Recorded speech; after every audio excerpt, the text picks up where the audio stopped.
Yo, what's up? This is Cat Like Cat, and you're watching Analogue Culture. Go.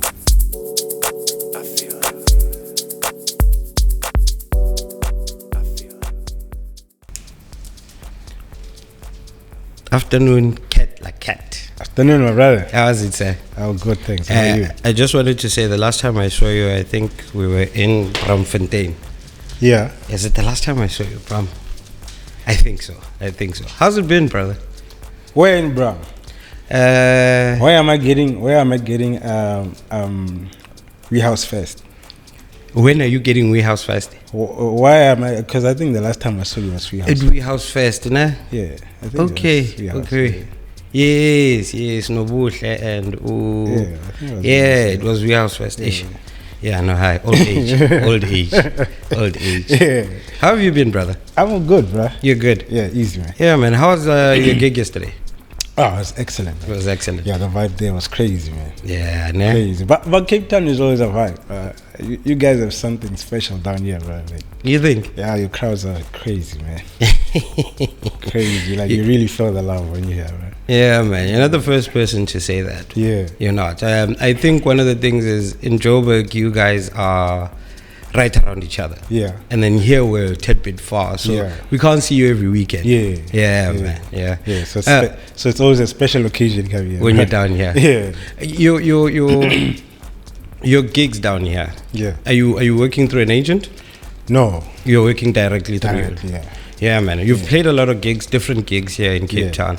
That says your music is literally touching everyone. Yeah. Because then you find specific people that will book for techno DJs, for Afro DJs. Yeah. You are a different breed when it comes to music. Tell me where your influences comes from. I cannot really pinpoint where my influences come from, because I think my influences come from everywhere that I've been, right from my grandparents to my parents to my uncles to my cousins to friends at school, because I've just been the guy who's been consuming all types of music. Yeah. From as early as I can remember, So I think I've had a foundation in a lot of different genres. So I'm kind of genre fluid. I don't really like to box myself in terms of what I play. Even though I do specialize in a certain type, but I like to go out of the boundaries, the normal boundaries, because I've been influenced by so many different genres, and I guess that's why you will find me in a techno club, you will find me in a deep house club, so or where they play my piano, or where I come from, Pretoria, is Bacardi. You will find me in all those spaces, because I generally just consume everything. So I think it's kind of evident in my sets that I don't listen to one specific. How did Mamelodi not influence your production into you ending up doing Bacardi or Amapiano?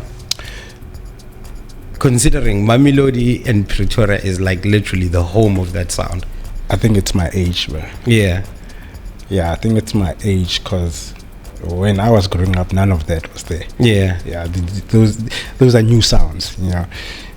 When I was growing up, the big sounds in Pretoria was Kwaito and Deep House.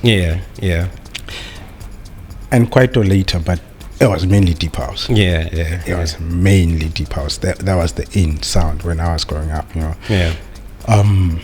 In my hood, you were either a Deep House head or a boom bap head. And then maybe there'll be guys who liked the bossa and lounge, but it was mainly hip hop and Deep House, and not just any hip hop. Boom bap, Jay Dilla stuff. Jay Dilla, and So those were the main influences when I was a youngie. And then maybe around early 2000s, that's when the Bagardis started coming out with your Mujavas and Bujo Mujo and all those guys. Yeah, only then we were like, okay, now there's a Pretoria sound that's new, that's popping up, But before then, we were mini America, because all we did was just consume black American music. And then Kwaito was there, but it wasn't that strong, It was more on the mainstream side, but in the clubs, you hardly heard Kwaito and whatnot. It was just mainly boom bap and deep house. So that was my main influence coming up. So by the time all these other sounds came up, I was already deep into deep house. Deep house. Were you playing back then? Were you literally DJing full on back then? And not really, because I only started 2001. So before I was just collecting, So by the time I started playing, I had quite a considerable collection. Both with hip hop and deep house. It's just where I was, there wasn't a lot of platforms for hip hop. And so it's just by virtue of where I was, everything around me was deep house. This collection, you were already doing vinyl collections at that stage. That's how I started. No, actually, I'm lying. That's not how I started. I started on tape. As a youngin, because vinyls still is pretty hard to get. And for a small kid, it's almost impossible to get. True. Here, so I only started collecting vinyls when I got to high school. And finding out where the secret little stores are, hidden in town and whatnot. So prior to that, it was just tapes. Wherever I'd go, if I'm visiting my cousin's place and he's got something, TDK. Rip that shit. So I had a huge collection of tapes, for the longest time. And then only when I got to high school, that's when I started seeing people my age playing on vinyl, where I could go and ask, man, where do you get this? And they're like, it's a small shop in this street, whatever, then I can go and check it out. So I started collecting vinyl in 2001, and then was pretty much a bedroom DJ for the first 2 years. 2004 is when I started playing at house parties, fellow students parties and metric dance after parties, So I'd say 2004 is the year where I started playing out, to strangers. The strangers. Because before it was just my homies and cousins. And then word slowly got out that the guy plays, and then then it was metric dance after parties, and then when we got to tertiary, then it's the club scene, and I got in at the tail end of the vibrant Pretoria club scene. I was blessed because I got to see a lot of things that no longer exist. Sadly. So I feel like I was blessed in that I came in at the tipping point of the scene. It was progressing into something else, but because I came in at that tail end, I have also that experience that I can push into my stuff now. What did the current generation miss from that era that you think is there that they really, really missed? Music. Yeah. What's the difference between that, how they produce music back then, and what we're producing now? It's not a matter of how they produce it. Yeah. It's a matter of how they consume it. Oh. Yeah. Okay. How we consume music today is completely different. Yeah. Music is a byproduct of other things now. I'd say that probably maybe 10% of people going out now are people who are actually going out for music, to actually go listen to something that they have never heard before. Yeah. Maybe 10% on a good day. Yeah. Whereas before it was maybe 90%. Yeah. True. True. So we don't have dance floors anymore. Yeah. Every place is a lounge now. True. Everywhere you go, there's white couches everywhere. Yeah. And hubblies and whatnot. Even on stage, even the DJs now, right? They have hubblies up there with the hubbly pipe and everything. So the way we consume music has completely changed. Also, the expectations from the audience. Yeah. The audience now want to hear what they know. Okay. True. Yeah. Where do they hear things? New music. Radio, TikTok. Yeah. Meaning now what you're hearing on radio and TikTok and TV is the same thing that you're going to hear at the club. Yeah. Yeah. So it disqualifies a lot of music out now. Yeah. So I think people missed out on that, just that vibe of going to a club with absolute no expectations. Yeah. The only expectation you have is to hear good music. Yeah. Not music that you know. Yeah.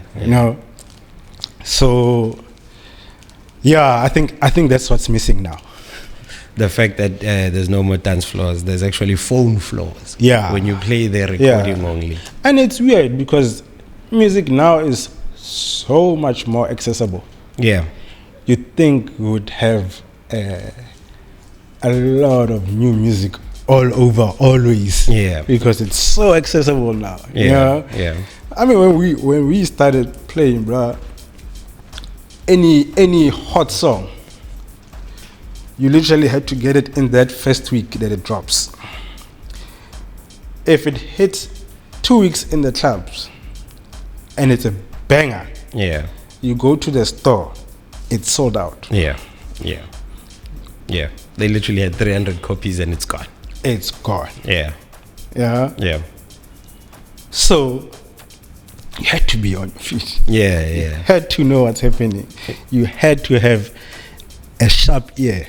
When you hear something like that, this is going to pop. Yeah. And now you have to wait for them to tell you what's hot. The audience was but I don't believe that. I believe as much as you're saying, Oguchi, there's something that people missed within that era. The concept of digging for music. Because I know for a fact that there's a lot of vinyl collectors that will come in and tell you this is a bag I've had for over 10 years. There's nothing current. And they'll play tunes you've never heard or you've never paid attention to. And you can hear it. This was a banger. And you ask, for instance, I asked Utabo Falasi, how did you get into alternative? And it was like, I was tired because all of us were playing side A, track number 2. So I started checking side B. And then I ended up finding I've got all of this music that's unexplored. And even till today, he does that. And it's like, I think that's one thing that me and you can agree on. They missed out on the digging part as opposed to playing what's current. How did you cope with 2004? You're getting into the club scene, cat like cat, left, right, and center. How did you cope with the fame, the people you don't know in the street that know you intimately? Because literally, when people see you play and they talk about you, they become your friends without you knowing, right? Now, so they become intimate with who you are. Like when I meet you in the street, hey, cat, how's it? Hey, dude, that's that good. And you don't know those people, right? How did you cope managing that, like that acceptance of dealing with people in that aspect? Honestly, I think because it was so gradual that I actually didn't really notice it much until much later. I think I had to move from Pretoria to actually kind of realize that it was happening. Yeah. Because I'm a Pretoria born and bred, and I clubbed a lot and whatnot. I thought it's just by me being out there that I was getting to know a lot of people. You know? So every time I walk around Pretoria and people know who I am, it feels normal because it's home. Yeah. You know? Yeah. It only hit me when I moved to Joburg. I moved to Joburg in 2012. I get to a city where I know nobody, and I walk around in Bram for 5-10 minutes, and I meet 3-4 people that know who I am. Yeah. And I was like, what? Okay. So the music just does get here. Yeah. Yeah. But it's never been overwhelming. Yeah. You know, because I mean, I'm still not super famous. You know, only like really people who are into underground music. Yeah. Will know who I am. You know, but yeah, I guess when I moved to a new city and meeting people who knew who I was, it's only when I was like, but it gave me reassurance that okay, maybe we're in the right track. Put more intensity in this now. Yeah. Because like, and at home they always say, what's this saying about a prophet will never get praised in their hometown or something like that. Yeah. So even the guys that would holler in Pretoria would never really tell you how dope you are. Yeah. Because I feel like you're very close to them. Yeah. Grow up seeing this guy. Yeah. So you don't really get the same type of love. Usually in your hometown. Well, here. Yeah. I know in America it's quite different. You think? Yeah. Well, have you played a States before? No. Okay.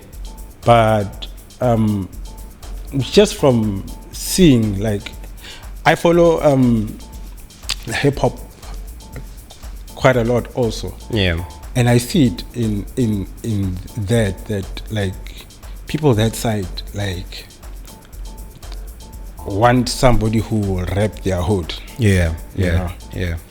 And no matter where you go, they will tell you about the guy in their hood. Yeah.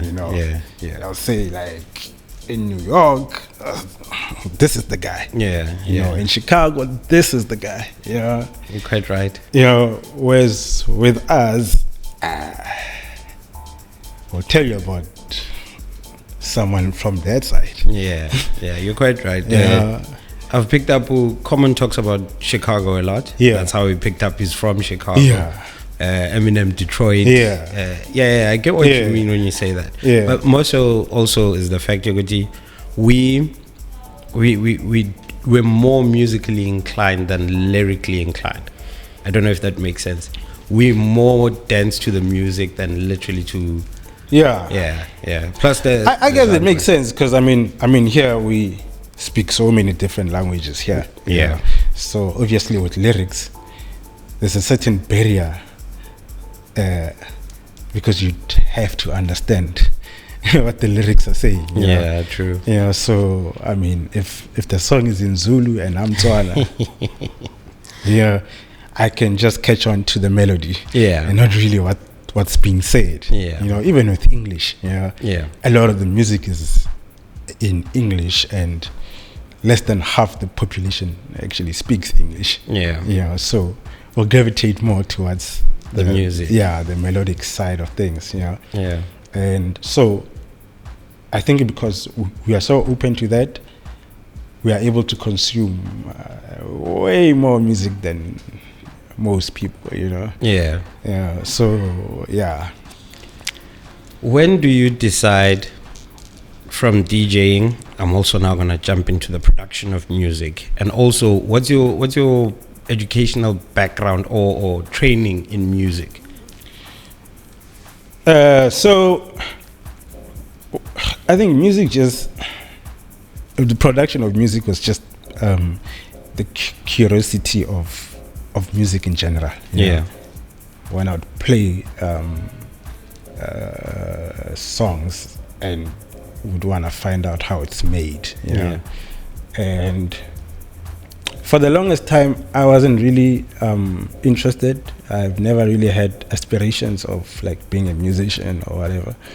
I just liked playing it. Yeah. So I fell in love with sound in general. You know, everything to do with sound, whether it's PA and recording and mastering and all that stuff. You know. Yeah. So by like 2002, 2003, every time I bought records, I'd go through the credits, to see who was involved in the making of the stuff. Yeah. And 2003-4, I started seeing, but no, the list of credits are getting smaller and smaller. Okay. Yeah. Some of the songs that I really like were made by one person. Yeah. Yeah. Yeah. And some years you'd get your Elements of Life and whatnot, and it's a whole big band. Yeah. Yeah. Yeah. But we're starting to get, stuff from like Charles Webster and whatnot, and you read the credits, everything is done by one guy. Yeah. Yeah. Yeah. So I started doing research with that, like, how can one guy be making all the sounds that I'm hearing? Yeah. Yeah. And then I went and researched, and then I was starting to learn about sequencers and drum machines and all that stuff, Yeah. And then, so I got interested in that, the equipment, and then started seeing now software sequencers. Yeah. Like your Fruity Loops and EJs and Cubase. And then I started getting into that, trying to understand what's happening there. So it was just me being curious and kind of a nerdy thing, Yeah.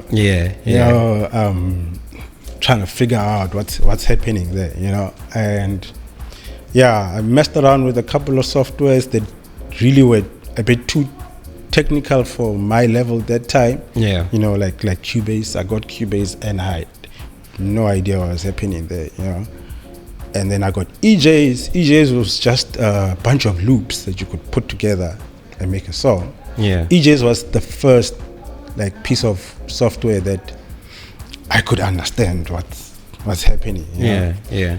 And then I started using EJs, but as soon as I started using EJs, I started hearing the loops in EJs in a lot of other songs. There was this group called Loop Masters. They were literally loop masters. Yeah. Because all the songs were just loops that you'd find in their software. I also heard you remember Revolution? Yeah. Yeah. I was hearing a lot of their loops and I was like, no, I don't want to be sounding like everyone else. Yeah. Yeah. It has to be something else. Then I got Fruity Loops. And Fruity Loops was the first software that I found easy to get a sound in your first day. Yeah. Just opening it, you could get a sound out, Yeah. And then, just started messing around with that and got the hang of that, But it was never really an intention of, I want to make music, I want to release, It was just me messing around with it. And then until I understood it, and would just be making music here and there, but with no intention to release because I didn't think it was good anyway. So I had all these songs from high school, from 2004, 2005. I was just making music, but never with the intention to release. But it got me more into sound, and wanting to be in studio and wanting to touch all these drum machines and all that stuff that I've been seeing on magazines and all the research that I was doing. So then that led me to deciding that, okay, maybe let's study sound. Yeah. Let's study sound and get into that space on a technical level. Yeah. Then I picked up guitar. I started playing guitar. Played guitar in church. I was part of the band at church there. But guitar needs a lot of time. Yeah. And I was already DJing. Yeah. Yeah. So I wasn't getting enough time. I had to pick my struggle. And the records were on. So I put down the guitar, but I was DJing and doing the engineering thing, Yeah. Yeah, and then post high school, I studied sound. I first studied live sound. Yeah. Because it was very linked to the DJing stuff, Yeah. I thought it would be cool to do live sound. I finished and started working, and it was miserable for me.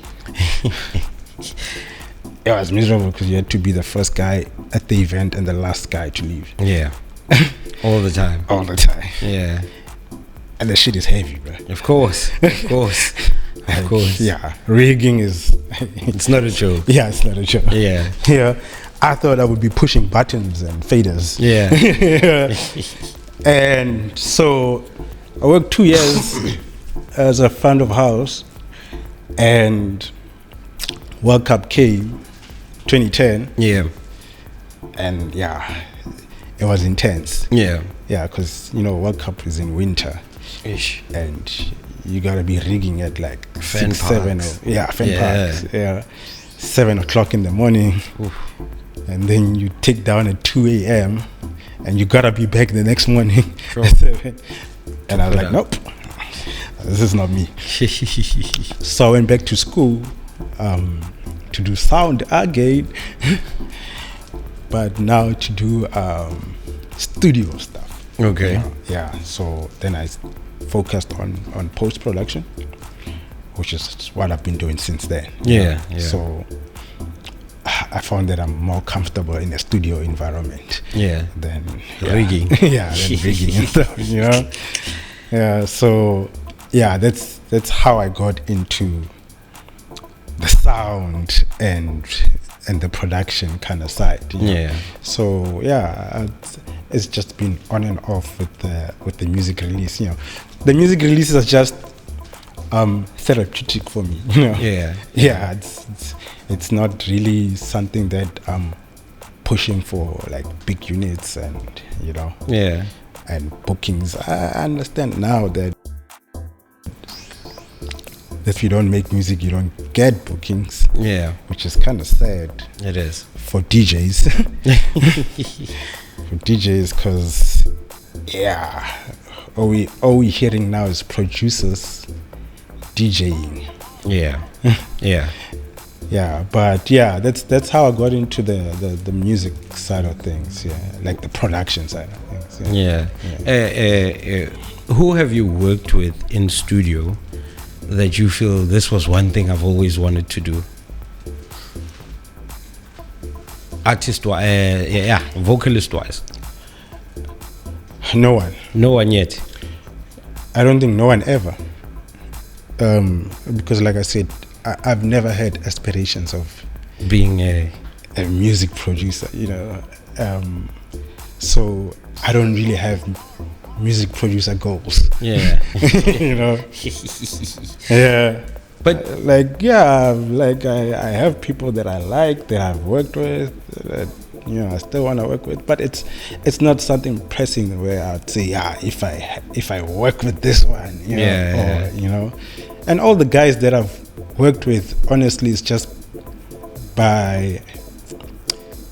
it's the proximity effect. Yeah.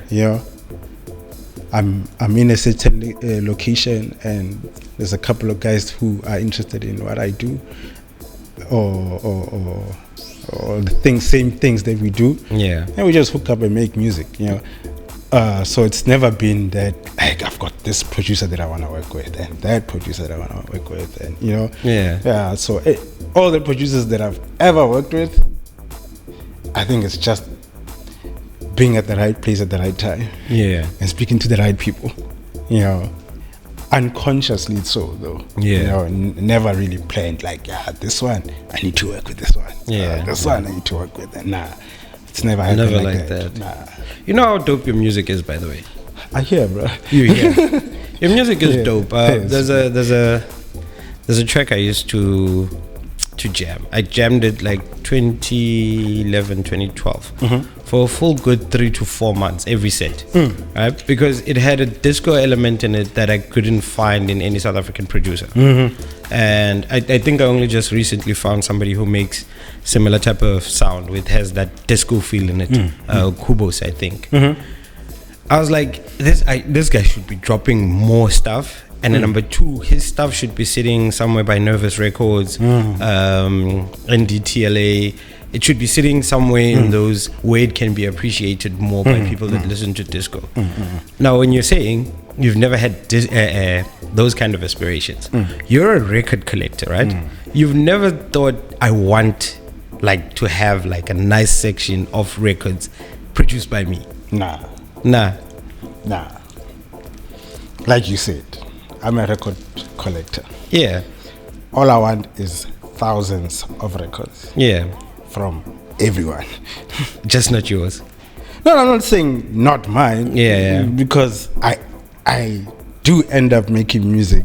Yeah. Now and then, So yeah, it is a good feeling to listen to something that you've made. Yeah. But for me, it's not crucial. Yeah. I'm a DJ first.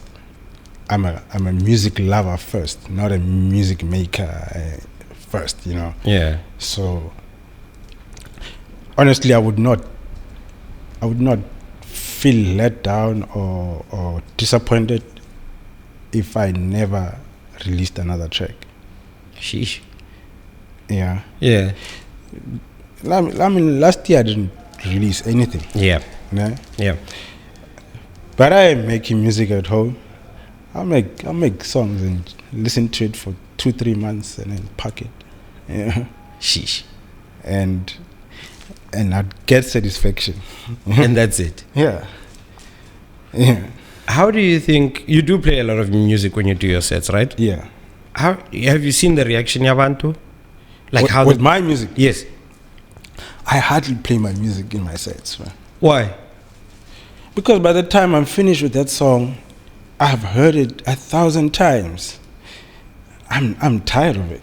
Sheesh. Can I have all those exclusives so as I can play them?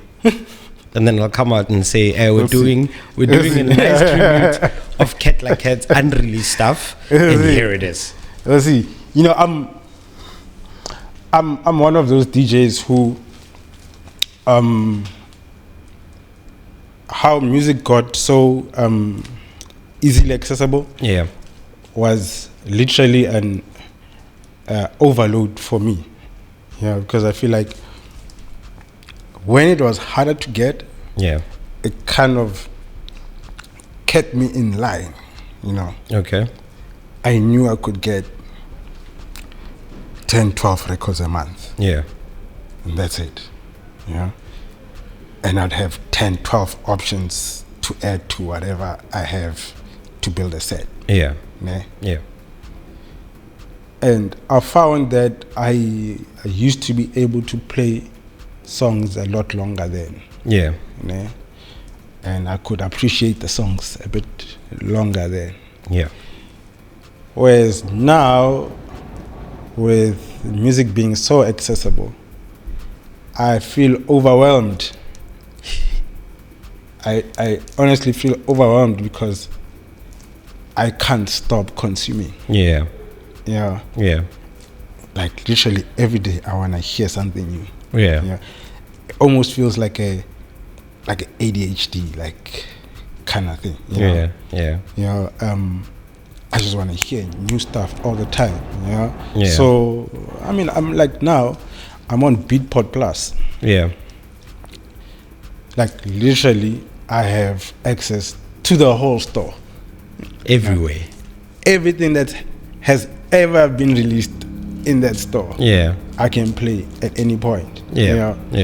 So I mean I have no time to be listening to one song 1,000 times.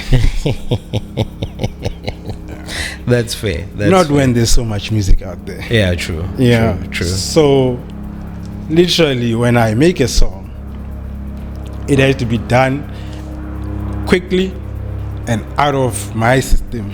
Yeah. Quickly.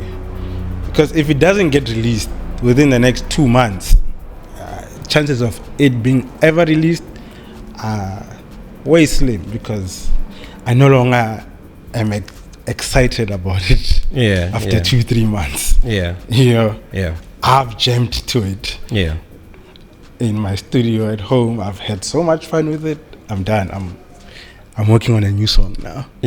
And even working on the new song, it's there's no intentions for it to be like on the dance floor, and because sometimes it's not even what I play. You know, like you were saying with the song that was disco-ish. And I don't really play disco-ish stuff. In my sets. I'm more the dark techno, dark stuff. But I hardly make that stuff. Jeez. So I find that a lot of music that I do make doesn't really fit in the sets that I play. So I usually hear my stuff being played by other guys. So usually that's when I see the responses. I'm like, oh, okay. But hardly ever in my sets. Maybe I'll drop one song now and then. I just realized why I was thinking about Bram. You played a vinyl set, Usboni Songo, Bonom Gomez used to own a brand, and then they would host Vinyl Lifestyle. They would host like is it Kitcheners or Great Dane? In between. They would host, I think it was Great Dane at the time. They would host a Great Dane. You played a vinyl set there, which was, man. Like you swung in genres. As if it was a normal set. Like there's no thought about it, since I've got these 200 vinyls here and this is how I'm gonna play.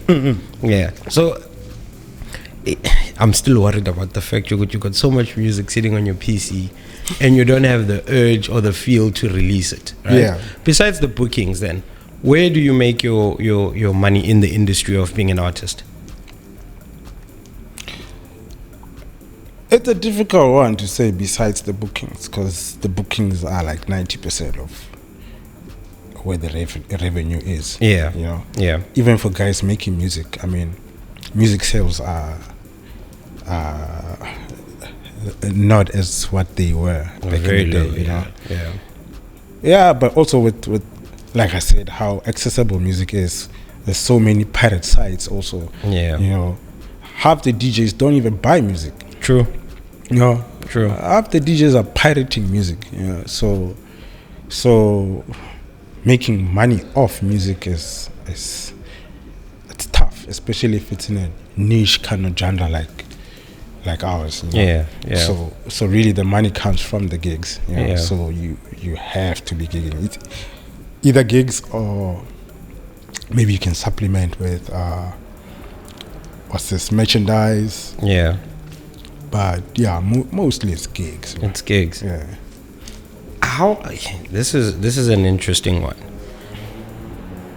Currently the state of affairs is, as a DJ, you must release so as you can gather relevance and then be able to play in many places, because you're promoting the music in that aspect as well. For you, having to say that is making music is a second aspect to what you believe in as a DJ. Your first line is, let's play new music all the time. How do you keep your relevance and the 90% concept of bookings? Like, how are you selling the product to people? The flu that's been going around is very bad, eh? Yeah, bro. Yeah. But I think I've got 7 lives left. Just no worries. You heard it here. 7 lives. You know what? I think I've been incredibly lucky to get in the game at the time that I got in. Because honestly, I don't think now it's, let me not say not possible, but it's very hard for a DJ to come in as a DJ. Yeah. Yeah. Yeah. And get relevant. Yeah. As a DJ. Yeah. That's why now, if you're not making music, you have to be a supermodel or half naked, or to get that kind of relevance, or be an actress first. Shots fired. Influencer first. Yeah. You know? Yeah. Because just being a DJ playing music no longer flies. Yeah. But it's because of what I was telling you. The DJ is no longer the taste maker. Yeah. It's the audience that are dictating what the DJ plays. Now. Yeah. And that's why it's easier for people who don't even collect music. To be able to DJ. Yeah. As long as you've got TikTok, you can see what's popping on TikTok. Yeah. And you play that, and people will be happy. Yeah. Yeah. So that's why I'm saying I was lucky to come in at that tail end. Yeah. Where we had proper DJs. Yeah. With no pressure to be able to make music, or no pressure to be anything else but a DJ. Yeah. Yeah. But a great DJ. So it's sad that the younger guys can no longer go that route.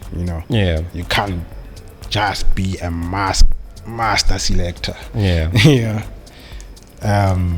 And be relevant and get bookings or not. Yeah. You will have to post memes 3 times a day and selfies. Tell us what you're eating, what you're drinking, who you're fucking, and whatnot. Yeah. Yeah. For relevance purposes. Yeah. And then the DJing is the last thing that you you build relevance with all this other crap, and then by the way, I also DJ. It's a by the way. By the way, I also DJ. Book me. Yeah. So I was just lucky that I didn't have to go through any of that. Yeah. Yeah. And I had time to hone my skill and be that good that even though like the scene is shrinking, Yeah. because there's no platforms for new talent now. Yeah. Yeah. DJing wise. But for the guys that were there back in the day, we like legacy acts now, as young as we are. You're a legacy. We legacy acts. Legend. Yeah. Because there's no new crop of guys doing what we did. Yeah. Basically now, when you're seeing a DJ under the age of 30, they have to be making music. Yeah. True. Or doing all those other things. Yeah. The influencer and whatnot. Yeah. So I think I was just lucky because I don't do any of that shit. I hardly release music. I hardly post on social media. My social media game sucks. I lost access to my Facebook page, and I couldn't get it back. And I was like, fuck this shit. Yeah, forget it. It can go. Yeah. Those who know. Yeah. So, I was just lucky that, the time that I got into it, what I do was still respected. Yeah. To the point that it still gets me by. Yeah. Even today, Yeah. But I mean, the frequency of the gigs have like drastically gone down after COVID. Yeah. You know. Yeah. But even the culture has like suffered a lot. Yeah. After COVID, because unfortunately the type of music that we play, you have to be there in front of me. Yeah. To experience it. True. Yeah. True. You absolutely have to be there. Yeah. You know? And then for a good 3 years, you could not be there. Yeah. Yeah. You were subjected to seeing it on Facebook and YouTube and whatnot. And the vibe in your lounge is not the same. It's not the same. It's not the same. It will not hit you the same. Yeah, true. Yeah. True. So that vibe like kind of died in those 3 years that we were not able to be in front of an audience.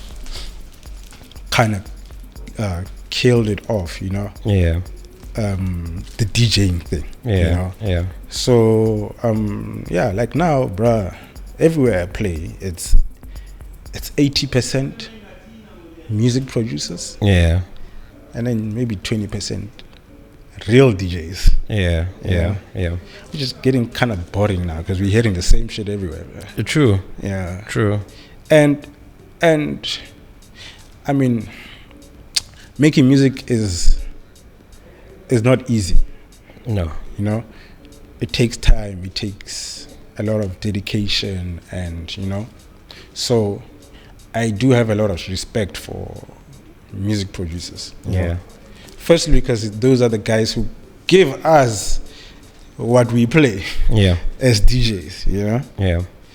Number two, the fact that it's not easy, how much time it takes and everything. You know? Yeah. But it's just so unfortunate that you have to put so much time into this thing called music making and producing. Yeah. And then you get booked to come DJ.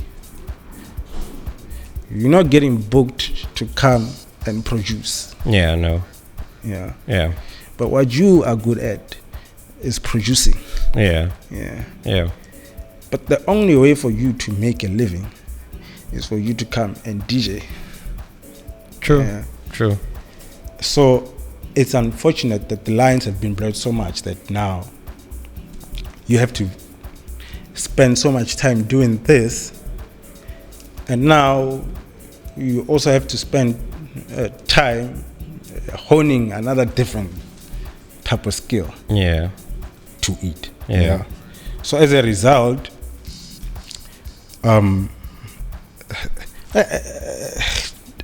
collecting music also takes time. Yeah, true. Yeah. True. Surfing out all those records also takes time. Yeah. And so as a result, you will find that we hearing the same music all the time because these guys literally do not have the time to go digging. Yeah. They don't. No. They're in the studio the whole day, the whole night, you know, making those hits. Yeah. They don't have time to go dig. Yeah. You know? So who's gonna go do the digging now? It's you.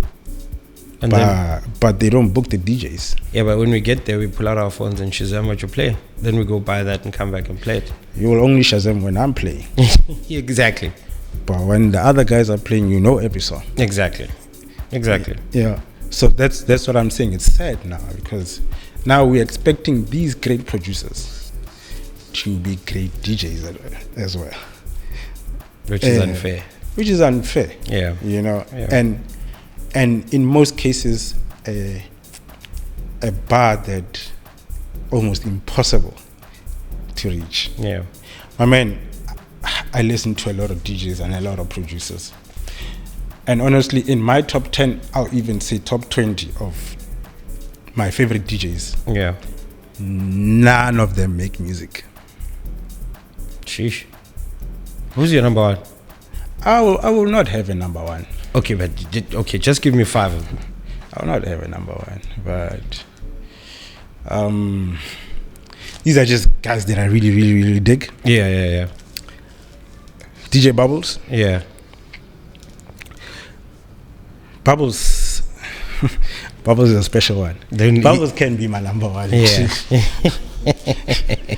Bubbles is it's a special DJ there. Yeah. Bubbles, Vinny. Yeah. There's a guy called Eddie Fleming. Yes. Yes. Yeah. Eddie's dope. There's a guy called D.A. Makatini. Okay. I've heard of the name. Yes, it's a dangerous guy. Yeah. It's quite a few, bro.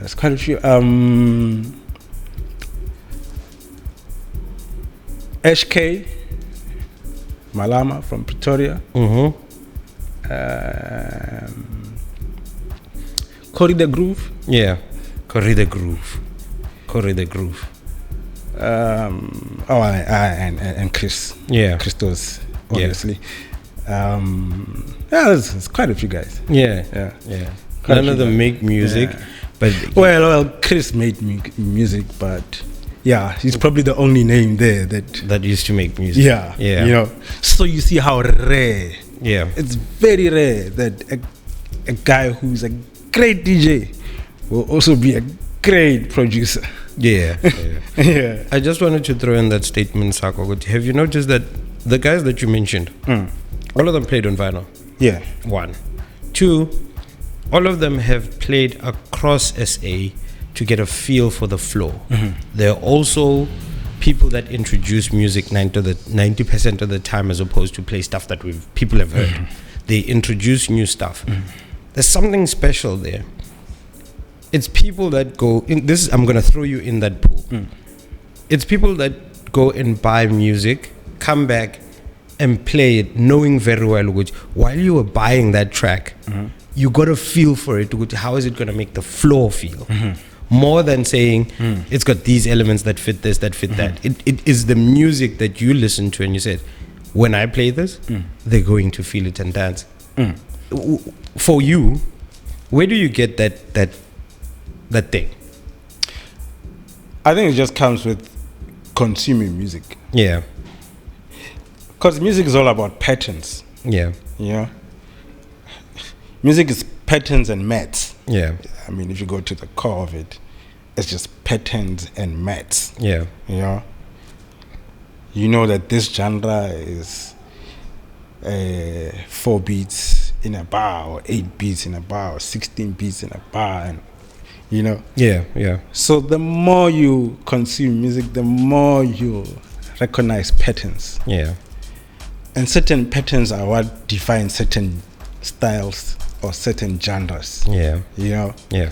So I feel like the more you listen to all these patterns and spot patterns, the easier it is for you to kind of recognize that this pattern might work with this other pattern. Yeah. You know? And the more you will be able to be free and brave enough to combine patterns that usually people wouldn't. Yeah. You know? Yeah. So I'd say it's mainly just coming from me listening to so many different types of patterns in music, you know, because I don't listen to one genre. You know, if you listen to one genre, you'll get used to one set of patterns. Yeah. And the moment you hear a different set of patterns, it makes no sense to you. Yeah. And you don't feel it. Yeah. Yeah. You know. Yeah. So because I listen to that and that and that and that and over and over and over, when I start hearing another pattern, it's no longer foreign to me. Yeah. And maybe out of 4 bars, there's 2 little notes there or chord progressions that I'm like, what? This would work dope with something that's completely different. Yeah. And try and experiment. Yeah. And check, is what I'm thinking possible? Will it sound good? You know? So it only comes from just consuming a lot of music, different types of music, you know, and just being able to pick up patterns that, okay, with this genre, this is the general patterns that they go for, you know. This is generally, even like knowing how long it will take before it gets to a break. Or before it changes into another chord progression, or because then you can say, okay, this little spot, that's where I'll mix in the other track, or I'll loop it there, or whatever, and you'll only get that by like listening to different genres, so you get a feel of different patterns, and then also you can kind of predict patterns. When you hear two chords, you kind of already know what the third chord is most likely going to be. So that will just come with just listening to a lot of music, and then you start picking up even keys. I mean, I know now, I use it now with Tractor and mixed in key, where I literally put my stuff in key. But it's easy for me to do it now because I've been doing it for so many years by ear. I'll pick up stuff in the same, I won't even know what key it's in. But I can hear it's in the same key. So just by default, me hearing this, I know this will definitely go in with this. But that's just from experience of just listening, and recording mixtapes. Because that's where now you hear if it worked out, if your experiment worked out. I have been following your mixtapes on SoundCloud. Sure. You're still on it? Namanj. You must expand that platform. I know it works, but somehow with the influx of more platforms giving out space to people and bandwidth for them to put up mixtapes, I've seen a lot of house hits that they are everywhere. It's no longer consolidated. Before, where you would stream your music, how you would find your music was consolidated. Now it's just broader. So people do there. But that's exactly what I don't want. Like I said, I'm old school. Also, I don't have a team. I'm a one-man team. So I want a platform where it's reliable, that I can just put my energy into. That's it. And be consistent, basically. And be consistent in that. So I really don't have time to first source the music. And then do the recording, and then put it on Mixcloud and SoundCloud and YouTube and too much. Also, because SoundCloud is been there for so long. That the core of my following is there. It's on there. So I've had no problems with SoundCloud for over 10 years. Honestly, I think my mixes will be on SoundCloud exclusively for a long time. Unless I build my own platform, basically. Which is what I'm trying to do now. And then put my stuff on my website. But I have no interest in giving another platform my content now. I'd rather build my own platform.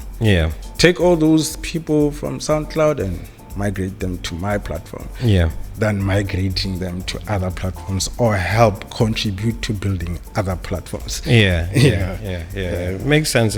Plus the amount of work for that, if you've got to do a lot of things, it just takes energy. And all of those platforms also would require engagement. So if I'm posting on 10 different streaming sites, and everywhere there's like comments and everything, then you have to respond to all those. And if you don't respond here, they don't push you. The algorithm leaves your stuff. It's just too much, man.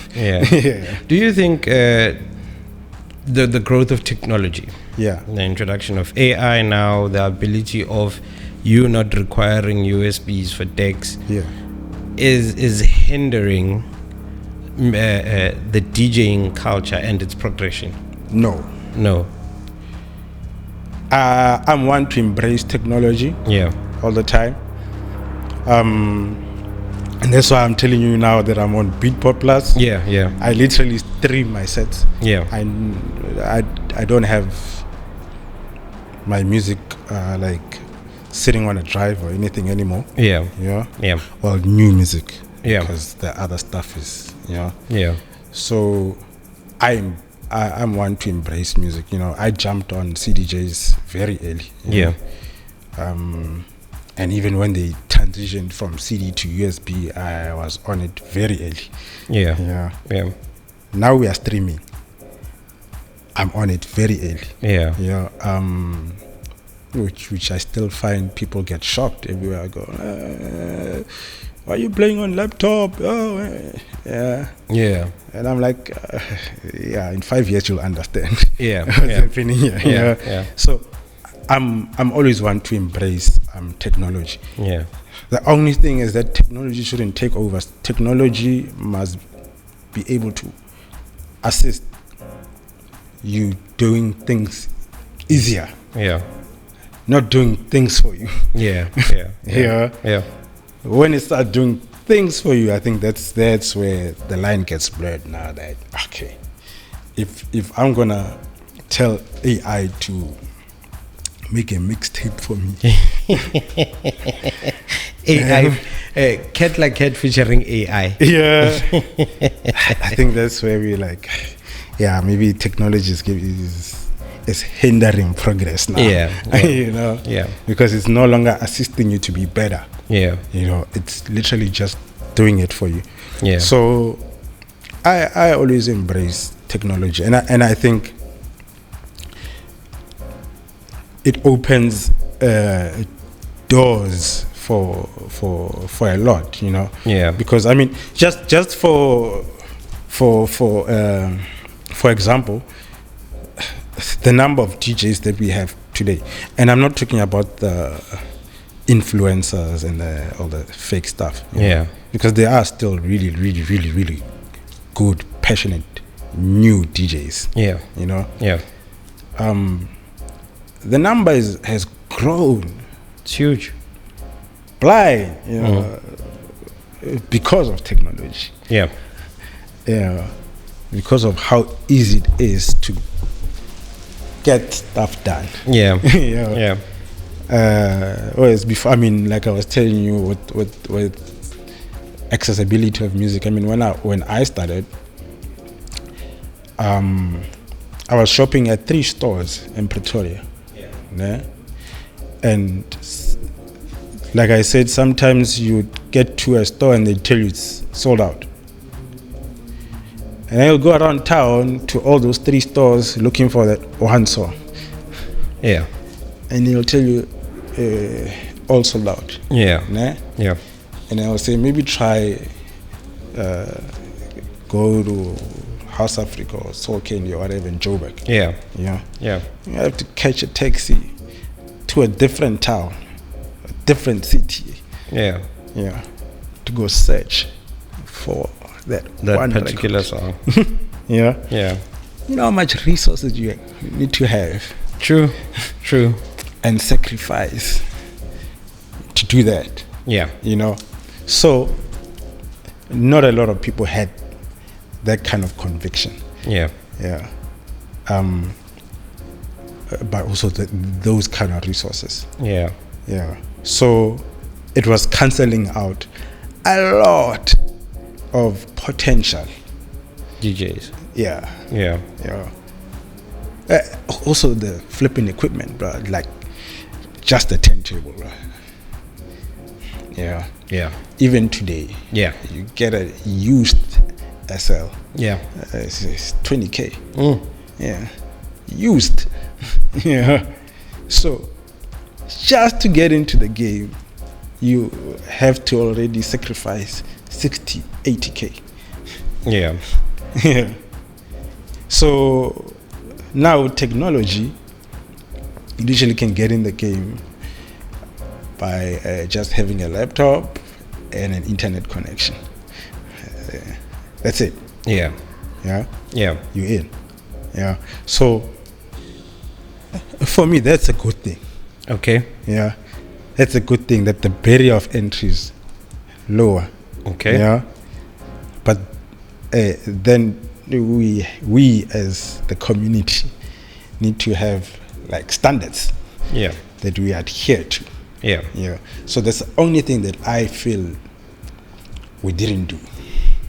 I agree with you 50% on that one. Yeah. Let me tell you what made me appreciate DJing a lot. Yeah. I was one of those people that didn't have those resources to get what I wanted back then. But I knew where I wanted the end game to be. I started collecting when I started making my own money and saying, Nyaspana no. So here's the first thing. Buying a record, I appreciate that by all means, especially when a new vinyl comes in, either it's been shipped or somebody from Josie got 300 of them. Uchun currently makes a lot and he ships.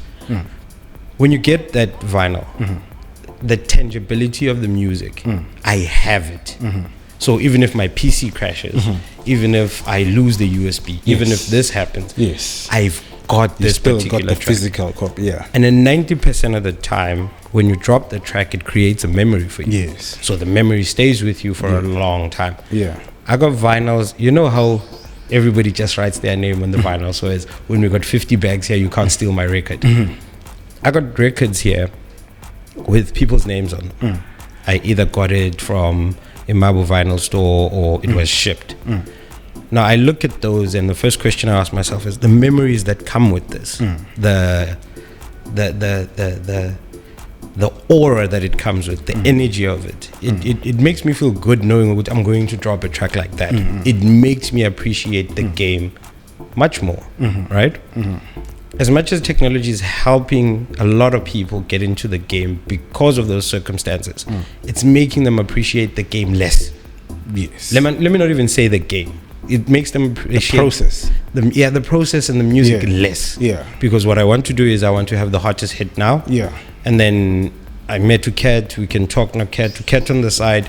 The producer is going to give me his tracks. I'm going to be the first one to play it. And that's what we want to do. In hit.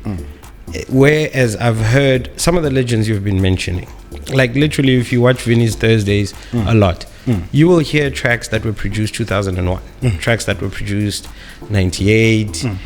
I mean, dude, like he plays anything and everything and his set will flow nicely. You know, when people say, I want to tell a story and they don't understand the concept of what telling a story is, the music will flow nicely and Uvin is playing music from way back then. He's not playing new stuff, you know. You would literally say, those are the DJs that people would want to hear when you come into a floor and you throw stuff. Shaima will tell you I complain a lot in terms of, if you're going to come and play us music, Don't play us what you think is hot. It's not hot for everybody. Play us music so as we can dance and feel the groove. You know, just my 2 cents on what you're saying. And give us you. Yeah, the tangibility of the music. It's always key. Yeah, it's always key. Well, the tangibility is something else because it's really not the content. Yeah. Because really, when I speak about the DJing part, I'm speaking about the content. You know, the music, what we're hearing, not particularly what you have it on. Yeah. The format, because the format will always change. Yeah. You know, we just a bit nostalgic about wax. Yeah. You know. Yeah. Because that's from our era. Yeah. You know, but format will always change. Yeah. It's the content that matters. Yeah. True. So that's why I'm like, technology has kind of made it better now that people who are passionate about this and are not coming in the game strong financially and whatnot, they have a chance to get into the game now, you know. So, and what that also does is it grows the scene. Yeah, there's more people who are interested in it. There's more people who see it being done around them, you know. Yeah. So, in that sense, I think it's good. We do need technology. We do need to, like, and I tell people, every piece of new equipment that I get or software and whatnot, I put people on. I plug them. Like, oh, you still doing it this way? Nah, bro. Try this. Here's a plug. Let's do it this way. Yeah. You know, it's quicker. It gets the results you know. Yeah.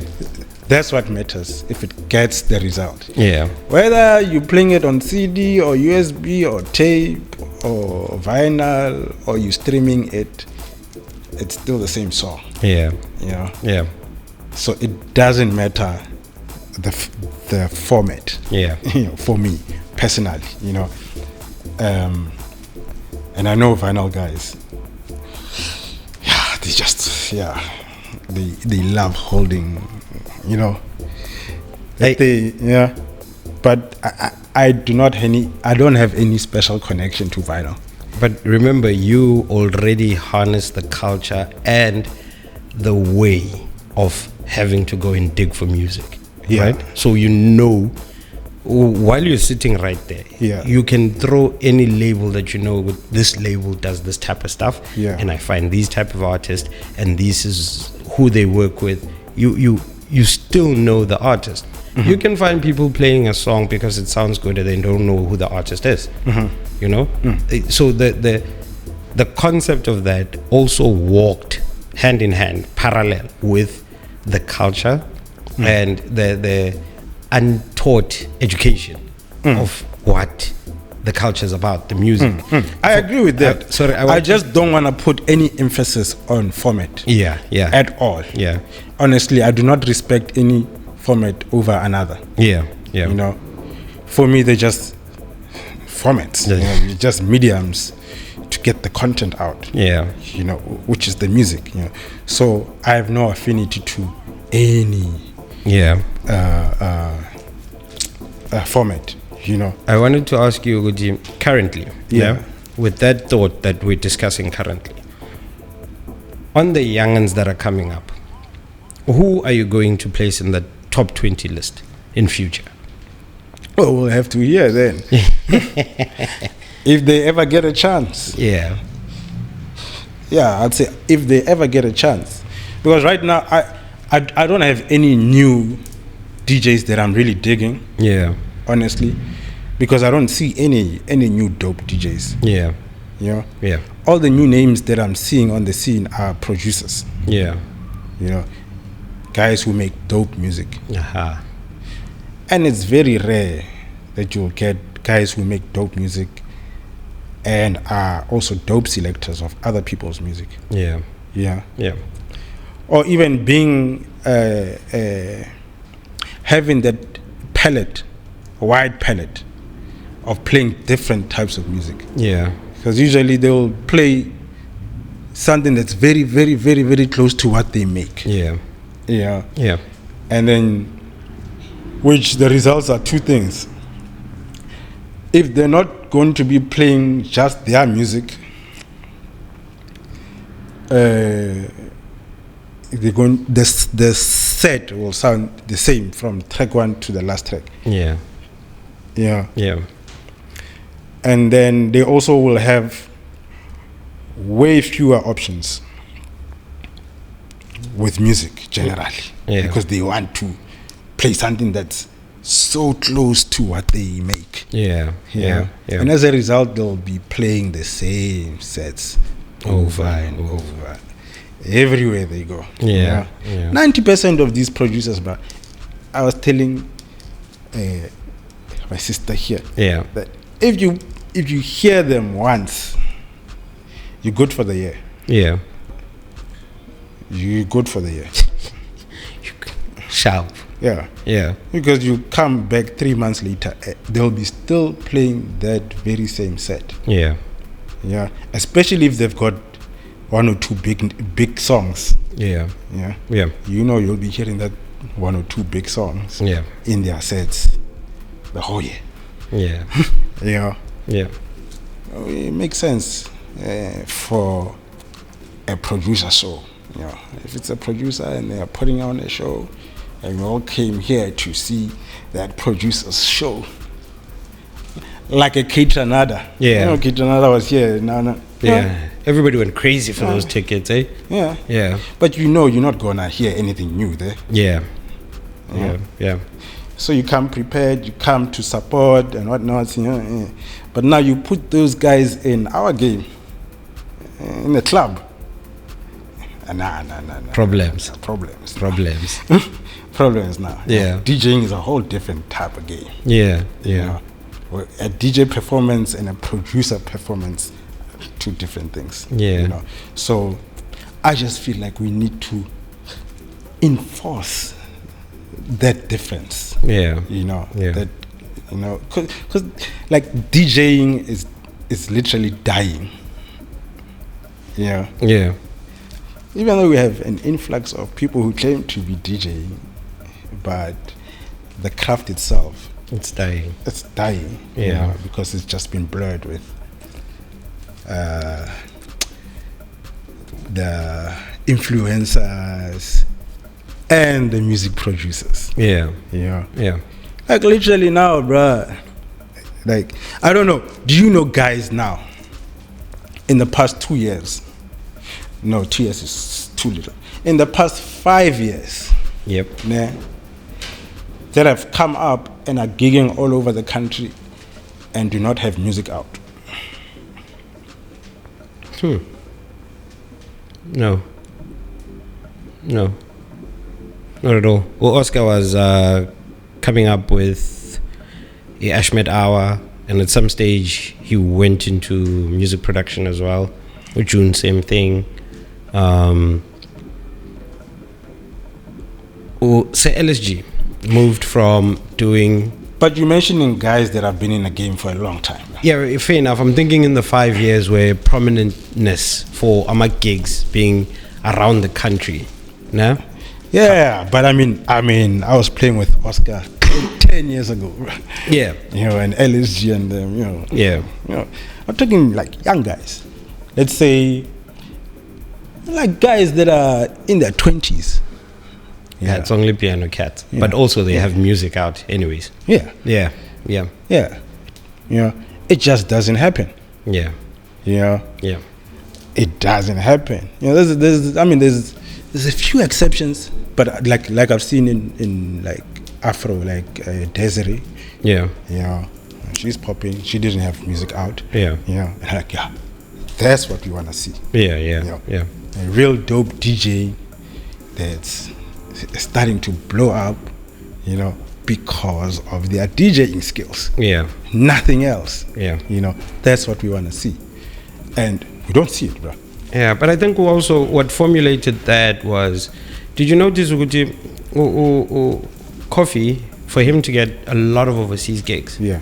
It was the music that he was producing and pushing out there. Mm-hmm. It had a nice flow of electronic. It had a nice flow of, let's say, Afro. And elements of Seteben, of Qom in there at some stage, so it could relate to a lot of different people. And that progressive house. Yeah. And then so it took him off, and so people took that blueprint and said, this is a blueprint that works for me to be able to most probably play internationally.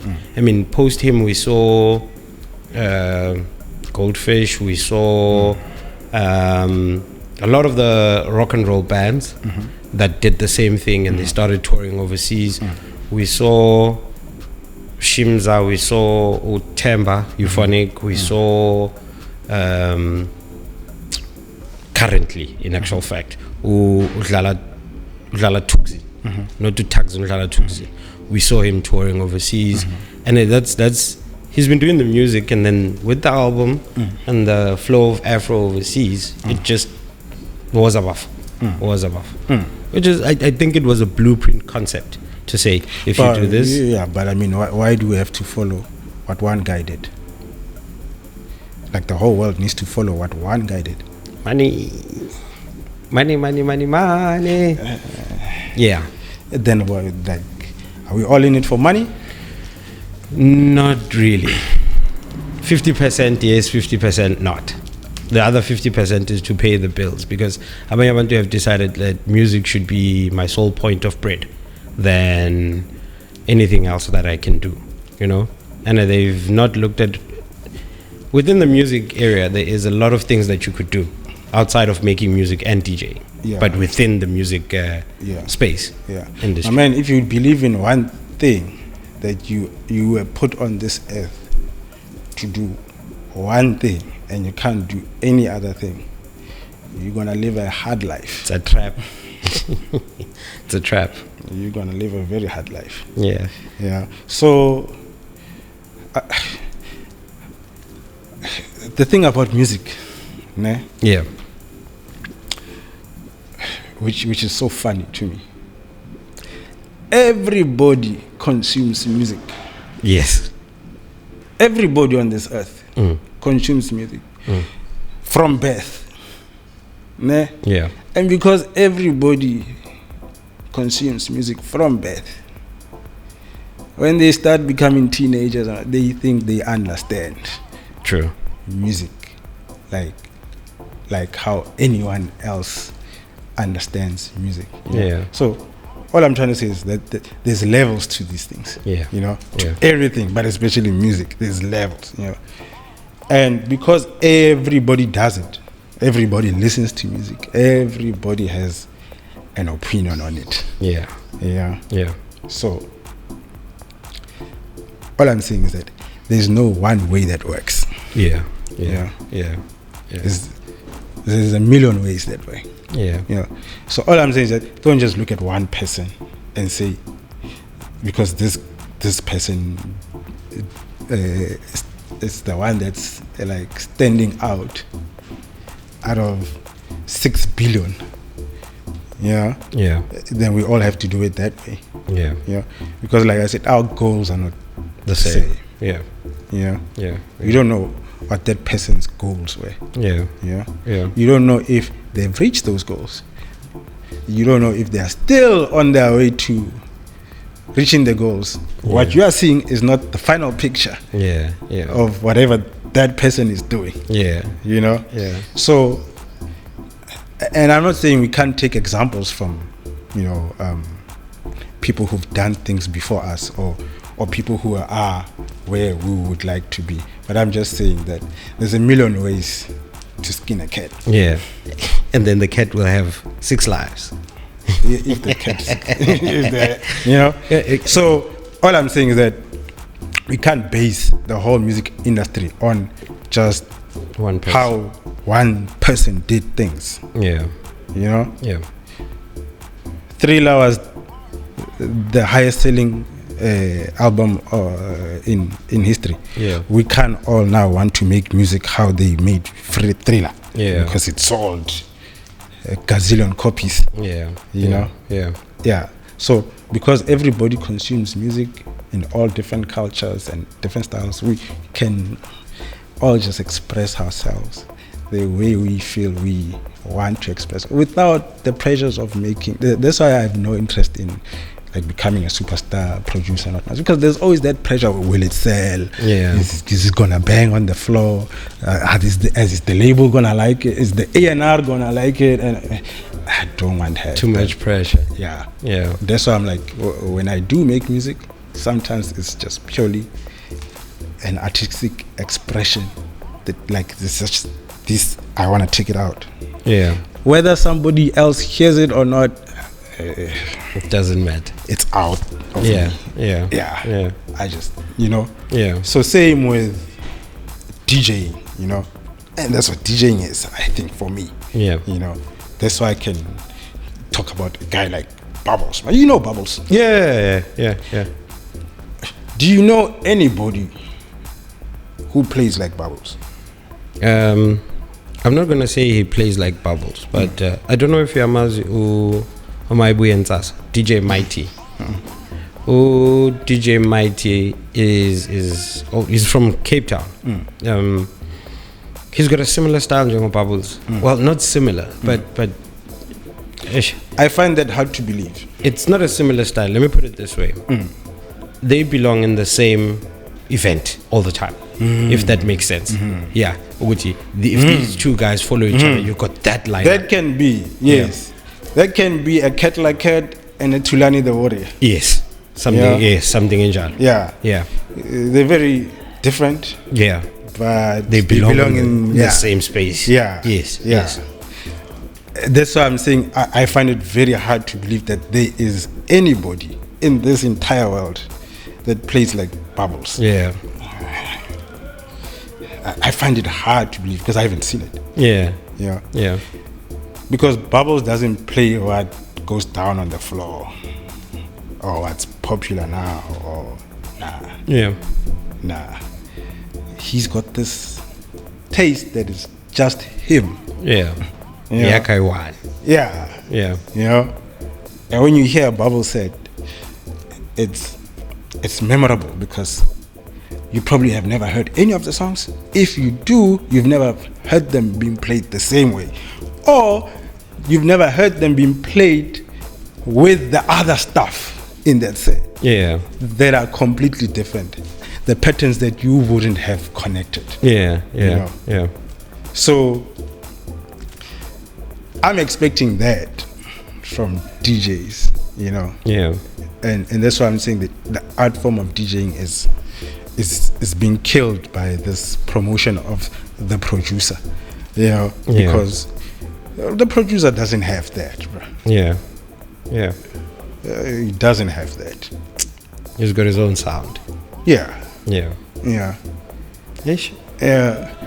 The last time I had a conversation this deep and intimate about music, more so than the artist or the DJ, I was sitting with Erof and Pierce. We had this similar conversation, and very interesting topic. These are the topics that normally when you go to a gig, then get to jive and you go for a smoke outside. This is the conversations that you would normally have amongst deep house heads. Anyways, not to hold you any further, I'll make you miss a whole lot of things that you came to Cape Town for. What should we expect from Uket this year? Any releases? I can't promise that. But we know that the PC is full of stuff. I mean, first and foremost, I'm a DJ. I'm a DJ through and through. So the only thing that you can expect from me is just dope music. As a DJ, I still dig. That will not stop for a while. So that's the only thing that I can really say has been the consistent thing throughout my life for the past 20 years. I just dig and play it out. And I don't care if it's the current sound or if it sounds old or if it moves me, chances are it will move someone else. And I'll take that chance. And it's an easier chance than producing a song that never connects with anyone. True. So that's the one thing that I can say is a constant. I don't even have to promise anything because that's just who I am. Effortlessly so. I'm a digger. So I'm always gonna be digging. I'm always gonna be dropping like different sets. Different types of music, different vibes. That's the only thing I can promise. In terms of the production, if I wake up right. If you wake up right. If I wake up right, we'll see. Because there's a lot of other stuff that goes into a music release. Like the back end stuff that just doesn't sit well with me.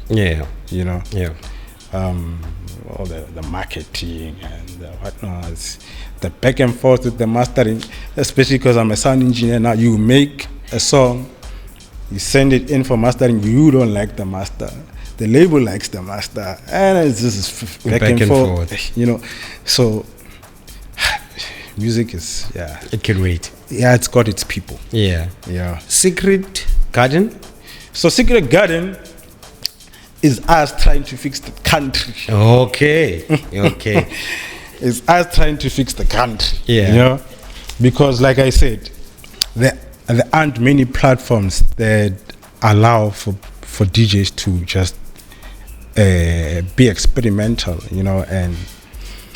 and just let what they're feeling flow. A lot of events have a lot of pressure, dance floor pressures, where I am currently, there aren't a lot of small parties, Yeah, and small parties are what keeps the scene alive. Yeah. Your every weekend parties. Yeah. You know, we no longer have that. You know, it's just the very few big parties. Yeah. And big parties want big names. And when you're a big name paying a big party, you have to play big songs. You know? So everything is just big. Yeah. You know? Yeah. So you don't really get to hear like the underground stuff, you know, at these big parties. Yeah. You know. So we're trying to do the smaller parties, you know. Number one, smaller parties are the platform where even the big guys can come and experiment. Yeah. You know, Yeah. be like proper DJs there. Yeah. You know. Yeah.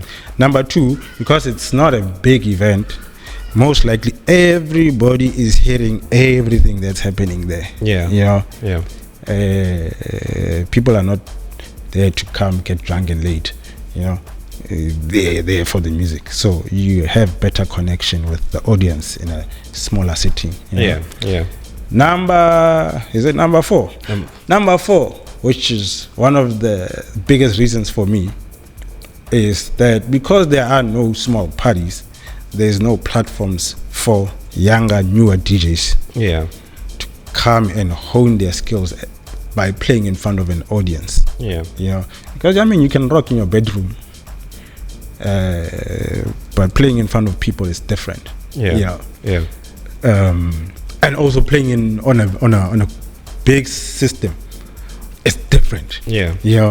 So we want to get young guys into that. You know, put them in front of an audience. Number one. Number two, give them proper equipment. You know. Yeah. Get used to playing with industry standard equipment. You know? Yeah. And also give them a chance to be part of that community where they wouldn't necessarily get that opportunity unless they were making music. Yeah.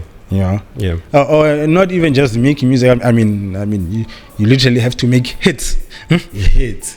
You know, to get in. You know, so that's why we're trying to mitigate that gap now. Okay. You know, because like I said, the guys that I see in the scene that are active are old guys, bro. Yeah. You know, which is gonna be the death of whatever we're doing, because in 10 years time, who's that next cat like it?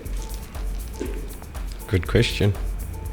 Where would he gotten the practice and the mentoring and or just seeing how it's being done? Yeah. So we're trying to bridge that gap with the smaller Nyana parties here, you know. Secret Garden, it's a small venue, you know. We do about 150 people. It's packed, absolutely packed, you know. But like 60, 70 people is a vibe. It's a vibe. It's very intimate, you know, and people get in the zone, you know. So we're trying to do that, especially in Pretoria, where it's very lacking. There's hardly any underground scene in Pretoria left now. You know. You see, like I'm in Joburg 90% of the time. I'm a Pretoria resident, but you know, I gig in Joburg more than anything, you know. But even the Joburg scene is also changed. Like I'm saying now, it's just big gigs, you know. And we can't always be at like big gigs, you know. And big gigs also in our economy only happen at the end of the month. Which only means that the rest of the month is nothing. Literally nothing. The rest of the month you can only go to a pub and listen to piano.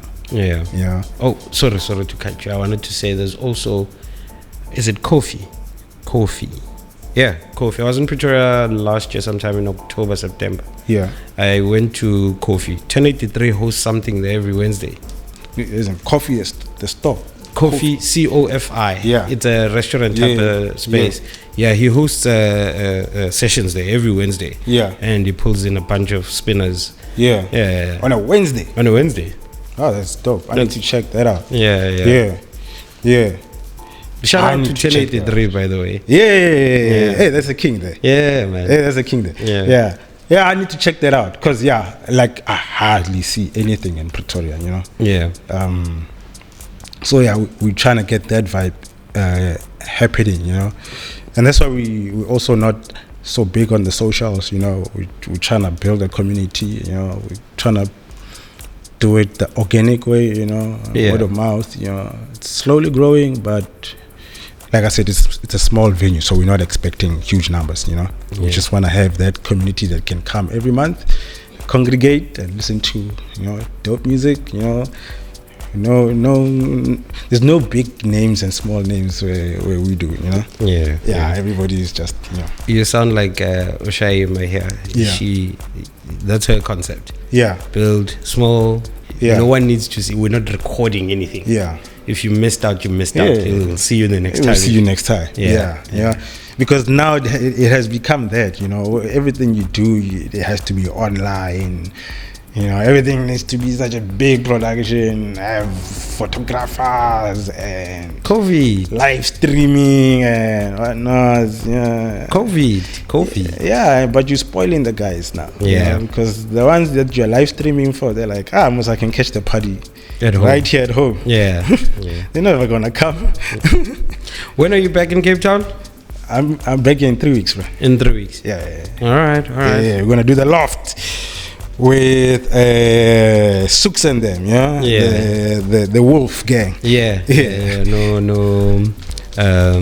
Lonwabo. Yeah. Man of Lemon. Yeah. No, we'll catch you there.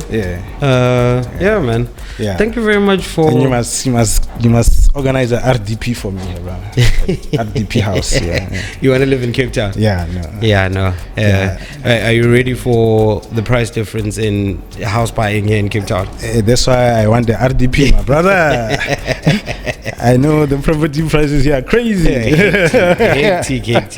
I just want to say, Poti, as the Analogue Culture Ambassador, I really appreciate you taking the time out of your day to come and sit here with me and have this discussion. I'm definitely sure everybody's going to actually enjoy what you just laid down. I also picked up stuff about how then I view the scene in terms of music and how then I should approach in a more lighter manner than being hard.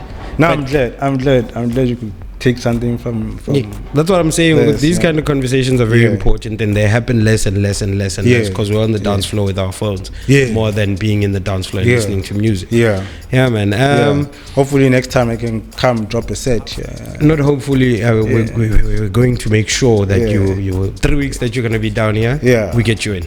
We get you in. Because as much as I say that I don't hold any particular platform on a pedestal, but I do love me some vinyl.